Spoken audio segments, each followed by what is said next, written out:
Well, joining us from New York is Abby Stein, a Jewish educator, speaker, and activist for transgender and LGBT rights, joining us from New York. And here in Israel, in Jerusalem, we have Tzippy Yarom, a journalist for ultra-Orthodox or Haredi media. Let me start with you, Abby, because you were educated in this system there in New York. You're, in fact, one of the many hundreds of sources that we used to research that article. How do you answer the critics who say this article is misleading, it's biased, and as I said, some even say anti-Semitic? Well, first of all, hi, Calev. It's really great to be back with you. And I know we have done this many times. It just feels that every time it's when there's something else going on. And I would say for me, it feels like every time almost our basic right to share our stories, to share our experiences are coming under attack. So as you said, I was raised in a Hasidic community. I was educated or black thereof in a Hasidic school. Now, here's the thing. This piece didn't just start happening. The investigation lasted for 24 months, 2 years. But leading up to that, I've personally been involved. I remember signing a lawsuit for the government 7 years ago.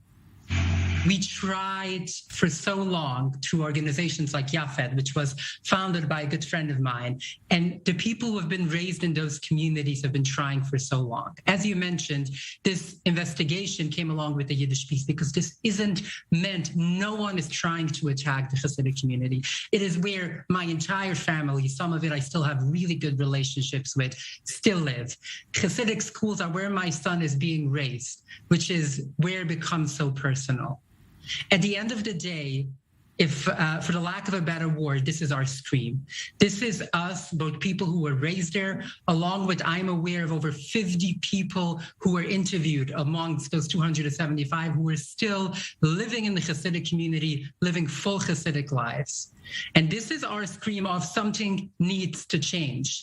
This could not go on this way. We have tried talking to people in the community. We have tried talking to the government.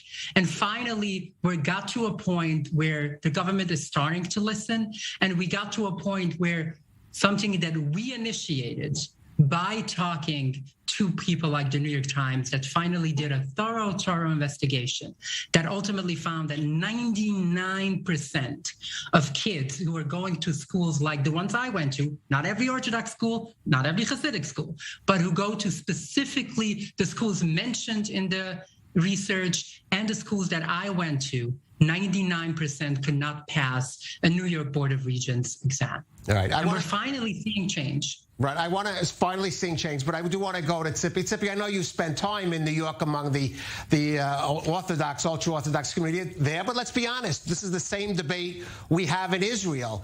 And so let me ask you, isn't the time come for that ultra-Orthodox community, if they are not going, especially those that accept public money for their schools, if they are not going to start internally making changes, then it's the responsibility of the society at large to give them incentive to do so.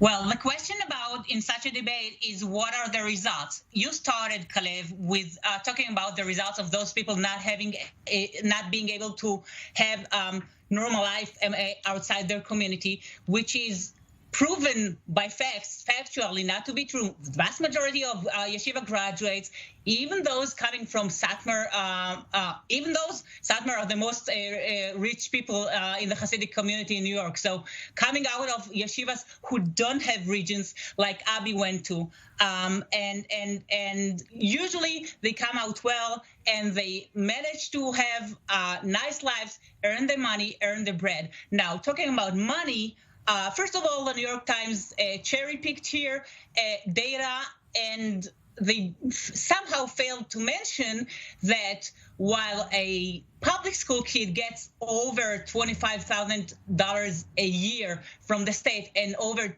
$28,000 from the city, a Hasidic kid would only get $1,000, while they are still taxpayers who deserve their rights, while the money they get is partly for kids who get, for example, help for technology. They get help for food.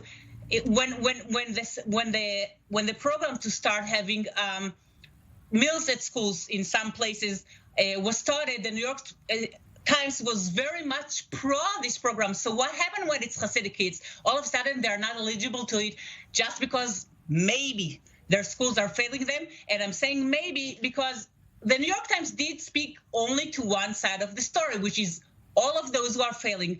But most of the community is not like that. Moreover, since the Board of Regents, we just had a discussion today, issued their new regulations, 350,000 people, graduates and people who are still in the system, wrote letters to the Board of Regents, and most of them, as the Board of Regents just said on Friday, rejected the new regulations, which means they are happy with what is going on. I understand that, and of course, but those discussions are ongoing. I'd like to give each of you a chance to respond, so please, I would ask Abby, you could respond to those comments, but try to be concise.